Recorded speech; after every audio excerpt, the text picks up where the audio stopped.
titolo della tua canzone, La rondine di Mango.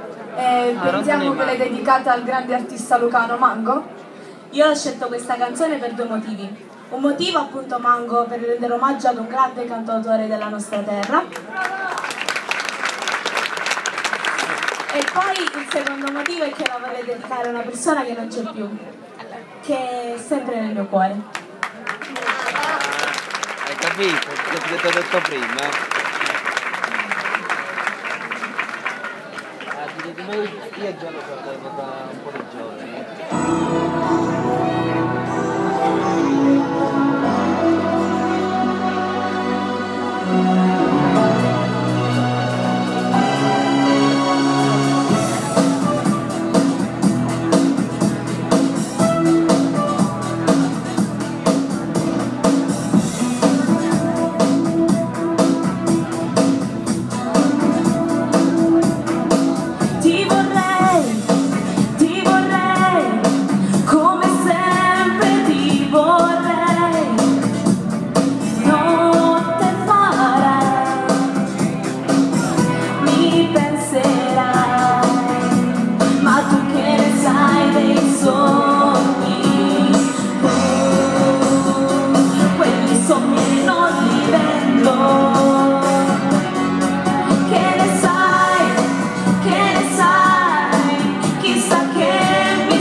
Grazie Maria Antonietta, anche per te la medaglia ricordo.